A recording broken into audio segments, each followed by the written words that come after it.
Boy, you saw some hot discussion, and hopefully we're going to continue that today. And we had a great performer yesterday, Brian Copper, who's going to join us at the end of the program today, so you don't dare want to flip that dial. Before we do anything else today, though, we need to mention our sponsors, as the Exchange is brought to you by the Ohio Neck and Back Pain Relief Centers, Scott M. Gray, D.C., across from the Marion Center between TSC and Kroger. Call 740-386-6580. And Bucyrus Placemats. To put an ad in, call 419-562-8473. Located at 116 Wayne Avenue in Bucyrus, located on the net at bucyrusplacemats.com. Joined on the panel this week, Charlie Evers, Marianne Michaels, First Lady of Dance, Martha Dowse, and Kate Jacob. We're going to kick off the show, as we do each and every day, with Fascinating Facts with Charlie Evers. Charlie? Yes, this one's really fascinating. If you were to ride out on Cardington Road, southeast of Marion, you would encounter something that would really perk your curiosity. Alongside the road, there on the Cardington Road, you'll find 4 or 5 cement or stone slabs. And if you look closely, you'll see it's a graveyard, or I mean one single grave. A man in 1822 was working along the road there, he lived around there, and a tree fell down, and he didn't get all the way fast enough, and wham, it got him. And so apparently whoever found him was lazy, because they dug a hole right there and buried him right along the edge of the road. So they have to be careful nowadays with the snow plows that they don't run into this man's grave from 1822. He's got a snow plow, or a headstone. No, it's marker. Otherwise, there's just stone slabs and a metal marker here. What's his name? I was trying to think of that, and I knew, suddenly I forgot. Is it on the marker? Yes. When the tree hit him, what year was that? 1822. 1822. Mm-hmm. When he didn't come home that night for supper, didn't his family say, hey, where is he? Maybe they didn't want to bury him there where the tree was. Well, they thought maybe he was running around with somebody and, left him. Yeah. I think you can't create a cemetery anywhere, can you? Well, you can. You can actually bury someone in your backyard. I don't think there's no law against it. Really? So they just get a post hole digger and drop them out there. The road was probably a little narrower than... Are you sure about this? Oh, yes. No, I think you might be mistaken, Charlie. I challenge anyone to get on their bicycles or in their car today and turn off the Whetstone River Road onto Cardington Road, cross the Twin Bridges, go a little farther east, and there it is. It will loom up to the right-hand side of your car. Charlie, if this is true, if you can be buried wherever you die, yes. I think we should adopt that rule, that wherever you die, that's where you should be buried, because we're always worried about these cemetery things. But what if you moved and left the person behind? And maybe you didn't tell the people that bought your property that there's one of your loved ones buried there. No, they found out. Well, but you don't have to tell them. Just like Arnold Schwarzenegger did with his wife. That's what you can do. Don't tell her. Don't tell her anything. Don't say a word. Do you know if we buried people where they dropped dead, yes. how many tombstones there would be in McDonald's? Oh, boy. That you couldn't get to the straw aisle quick enough. Or on any intersection in the Marion area. That's exactly right. I cannot believe we're talking about burying someone anywhere they die. No, Marianne, do you? I think Charlie should do some research, because I would think that you could only be buried in a cemetery. I mean, I can't imagine just burying people anywhere. Maybe in the Old West they did that. I don't know. It doesn't seem right to me. I think it'd be nice to bury somebody in the backyard because you wouldn't have to travel $4 a gallon to visit the thing. Isn't that where we bury our dogs when they die? Well, that's true. And the cats. That's true. But what about a human being? I don't think so. Hey, I've got 2 donkeys buried in my backyard. I don't believe that. Do you? I don't believe that, Charlie Evers. You have donkeys? Someone said, what happened to your donkeys? As I lost my donkey. Who dug the hole to bury the, how'd you get the donkey from where they died to the hole? You know what a backhoe is? You picked up that donkey Yeah. with a backhoe? Yes, that's right. How long did it take? Not very long with a backhoe. No, I'm saying how many days from when it died till you buried it? About one day. So for one day, you had a dead donkey laying in your yard. People were just driving by. Well, they never saw it. But the thing is, my first donkey that I had, it was dying slowly, and a kid from Harding High School called me up and said, Evers, when your donkey dies, can I have him? I said, why would you want my dead donkey? He said, I want to stuff him. Oh! And you know, when he died, I said, you can have him. And that donkey was stuffed and stood, now here's a mystery. He stood in a yard stuffed on Fairground Street and disappeared after about a day. No one to this day has ever found what happened to Homestead Clyde, that was his name. Wait a second. You have 2 donkeys currently buried in your yard. One of your I donkeys have was... 3 donkeys? Yeah. You had a donkey stuffed and put on the side of the Plus 2 street. goats, 2 goats, a sheep, a sheep. and numerous chickens. Oh, my goodness. How many acres do you have? I don't have enough. My goodness. It's getting crowded. How many donkeys have you had in your life? 4. 4 donkeys? Yes. 1 is stuffed, 2 are buried in the yard. Where's the 4th one? I lost my, You didn't pay the bill, it got repoed. they're all over the place. One more question. How did they pick up the dead donkey at your house? What did they transport it in? Now this is good. Yeah. A small car, they raised the trunk lid, put Clyde in there with his feet straight in the air, and I said, oh no. They did this about the time my wife was coming home from work. I said, if my wife sees our precious donkey with his feet up in the air riding in this car, she's gonna croak. So they showed up with a Toyota and a hatchback and threw the donkey in and took off. Yep. I don't know where they took it to stuff it, but that's, now that is fascinating. I'll give you Yeah. that. Yes, it is. Jim Bradshaw was his name, and he was just a beginner in that field, and you could tell that his legs had iron posts. His ears were sewed on, and Boy, it that's, didn't look good in the yard at all. somebody wanted that donkey, Yeah, and he's around somewhere today. I'd love to know where. but not the donkey.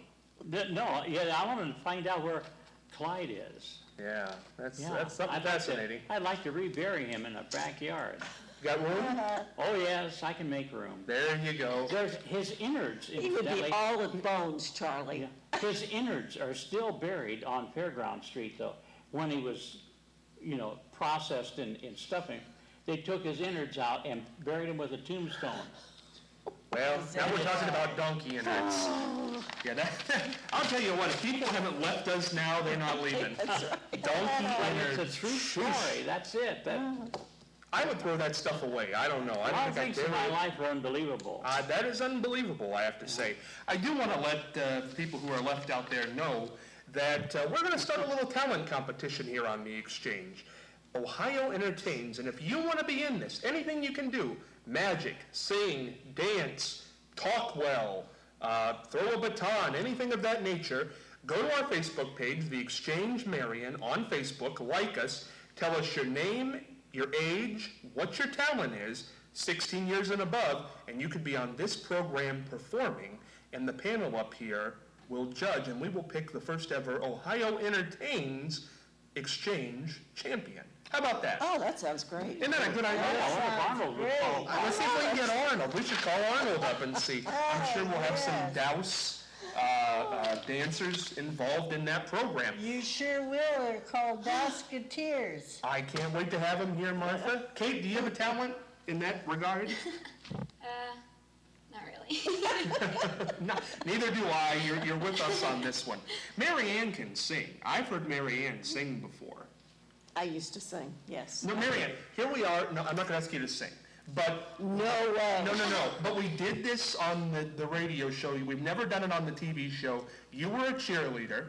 This is one of the things I got more calls about than anything. Since we're having fun today, you were a cheerleader in college? Well, in junior high. Junior high. And college, and yes, I was. And what was your cheer? You still remember it? Yeah, but you have to remember, this is years and years Years ago. ago. And this Okay. cheer everybody will laugh to high heaven when they hear it. This was your junior high cheer. Right. Mary Ann Michaels. Ack-a-lack-a-chee, ack-a-lack-a-chow, ack-a-lack-a-chee-chee, chow-chow.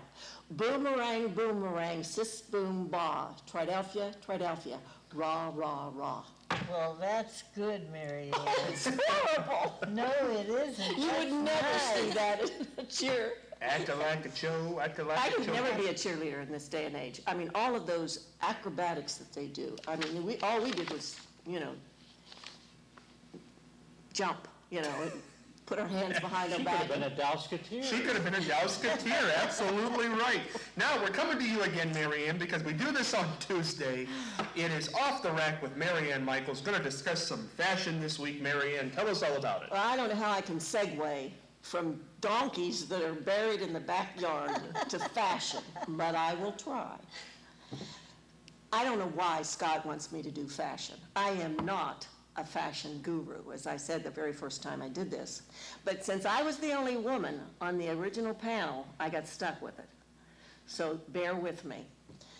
Today I'm going to talk a little bit about hairstyles. For some reason, the layered look is supposed to really be good.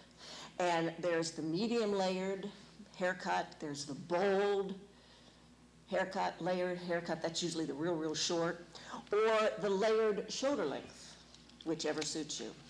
Now, most women like a new style cut or a new color to change their image. They like different images. So the style should suit you in some various ways. It should have something to do with the shape of your face, whether you have an oval face or maybe a chubby face, or it has something to do with your hair, whether it is frizzy or whether it's thin or thick, and it should have to do also with your personality and your lifestyle.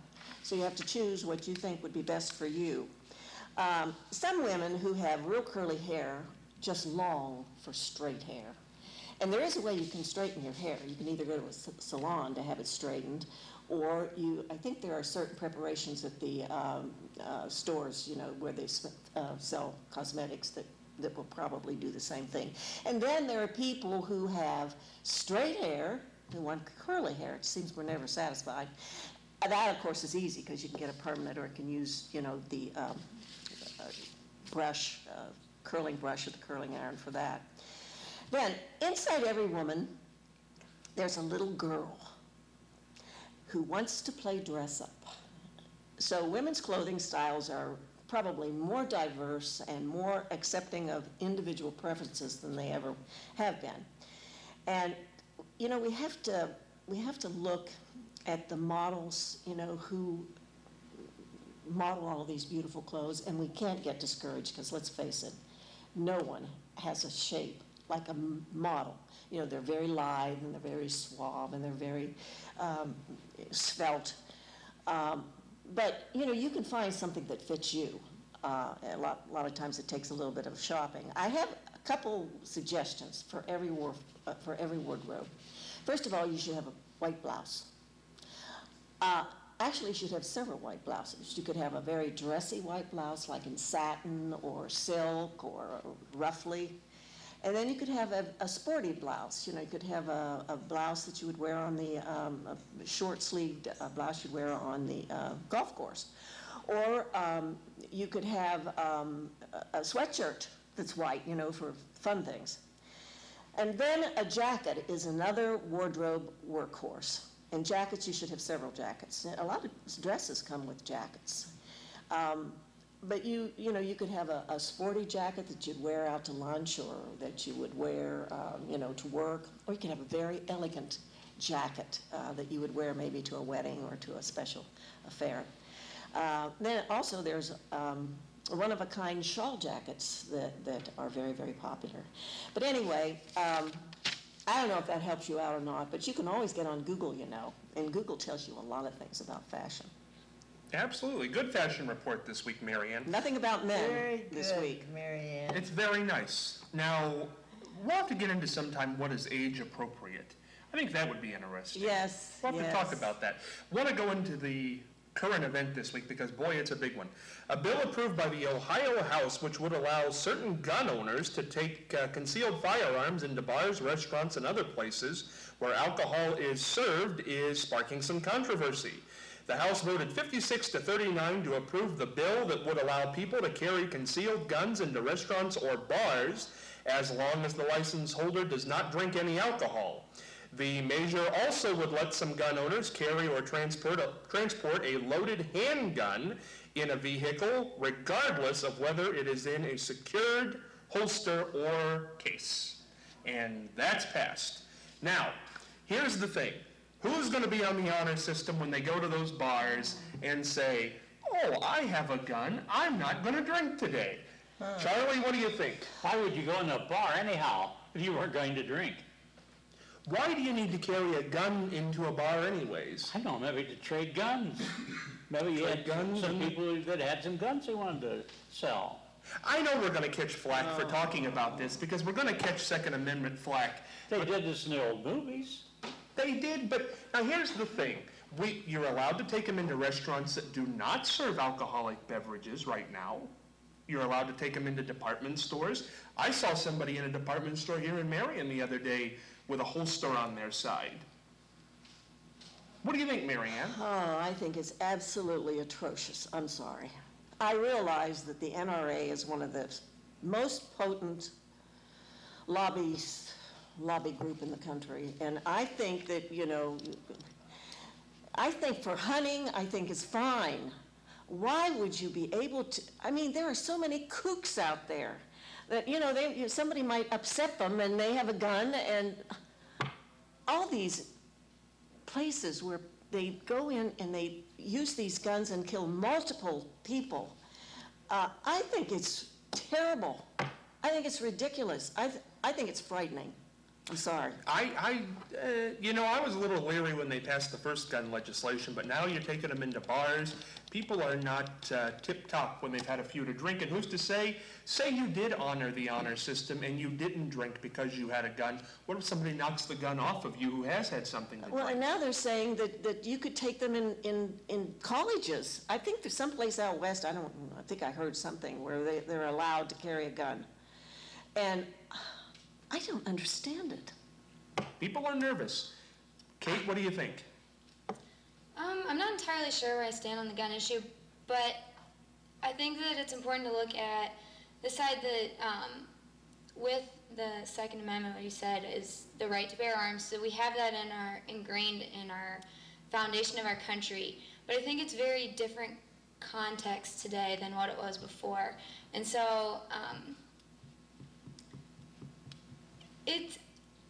I guess the regulations with who can have a gun, if this bill just passed, are going to be the most important thing, because repealing the bill might be more difficult. But I don't ever see the need for me to carry a gun, nor do I want people around me having a weapon with them. I think that you can be safe in situations in other ways than having a concealed arm with you. I think, I agree with most of what you said there, but I think the NRA people, I think the people who will throw the Second Amendment at you will say, the right to bear arms, they'll say, it's okay for you to make a personal decision that you don't want to carry a gun. Mm-hmm. But when you say people around you, that's their decision. Right. Yeah, it is their decision, but we, as the governing body, has the right to decide if that's okay or not too. So you have to look at it that way. To have a gun at your home for protection, there's nothing wrong with that. Because if somebody comes into your house, and then you have the right to have the gun. But to carry it into a bar or into a public building or something like that, I don't understand that. Well, now see, Marianne, I would argue with you on this point. I think it would be all or nothing because, not hunting, but in a house, because the statistic, and they can look it up, I'm not going to give you the exacts, I don't know, but it's over 90% of the guns in homes are used on people in those homes. They're not used on intruders. Yeah, They're used, you do run the risk of somebody turning the gun on you, there's no doubt about that. But, and another thing I can't understand is how now people are trying to get assault weapons. They're able to carry assault weapons. Now, what do you need an assault weapon for? I mean, because that's what you use to kill multiple people. but what are the laws? I don't know them, and maybe I should. What are the laws concerning, if I would go on the street in a restaurant and somebody attacked me physically, if I shot them, what? Well, it'd be self-defense, probably. Really? Yes, probably What would. if I Is kill them? there, I don't know if there's a catch too about if do they have to have a weapon for it to be Self-defense. self-defense? See, that's what I think. If you use a weapon? I think Yeah, that might you can't use any force that they don't. Oh, okay, For so there would, self-defense. Yeah. yeah. So if somebody fires a gun at you, you start firing back at That's them? and right. What if you hit a pedestrian? Well, then you're subject to prosecution. See, that's where we're gonna get in trouble. I think guns are scary, I'm sorry, and to be able to carry, just like Charlie said, you go into a bar to drink, and I That agree with seems like not a very safe place to be allowed to carry a gun in with with all the everybody that could arguments. be in a bar. Like, then what type of bar do you do? If you have a bar that's extremely crowded, then people might be like like up against you and not on purpose, but and something could, like, I it think could it's a come, terrible like, law. you could lose possession of it on accident, somebody could find it. Well, see, I've always been of the thought, though, kind of what you just said, is that if somebody breaks into your house, they're probably not gonna do it in broad daylight. If they do it at night, they're waking, you hear a crash, you wake up. Do you think you're the most steady-handed? You're scared, it's the middle of the night, you're shaky-handed. I don't know if that's the best idea either. Martha, what do you think on gun control? Do you think people should be allowed to take guns into restaurants? Oh, no. That's terrible. I can't think of anything worse. That's awful. But you don't, Anybody could be shot. that's, Especially if you didn't like the french fries. now is that considered assault if the cook comes at you? We're running out of time again, but we do have another great performance by Brian Copper on this Tuesday. He's going to serenade us with another great number. Brian, stage is all yours. Thank you for having me back, and I appreciate it. No problem. On yesterday's show, I performed a song that I'd written myself. Today I'm going to do a song. I've traveled recently to Nashville to do some recording. I met other songwriters, and this is a song that a gentleman named Mark Selby wrote. This is called Back Door to My Heart.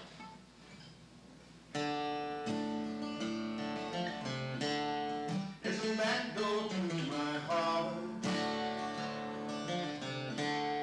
Oh, but don't you tell a soul that I've given you the keys, these roots inside of me. Let nobody know.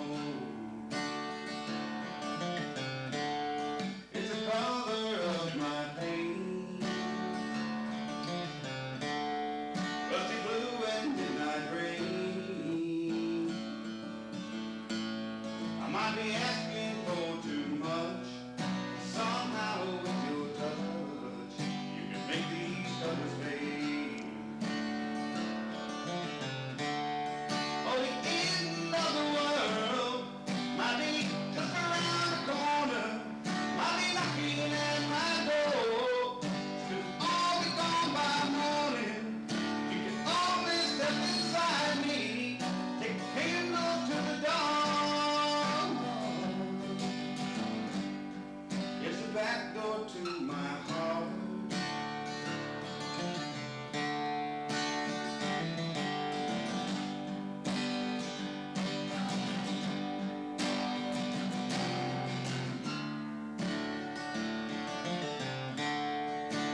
know the website and the email again. That's briancopper.com. I'm also on MySpace at myspace.com, Brian Copper, that's C-O-P-P-E-R. And the city's name? Destination Open Road. It's a great CD. I have a copy of it. You'll want to pick it up. It's a wonderful CD. Brian, thank you for being with us these 2 days. If you have a question or comment for us, you can do that by getting on Facebook under The Exchange Marion, or email those questions to us at irmcommunication@gmail.com. You can also watch live episodes on The Exchange Marion. So you'll want to go there. All kinds of information, insider stuff. Be back with you on Wednesday. Take care. Can you speak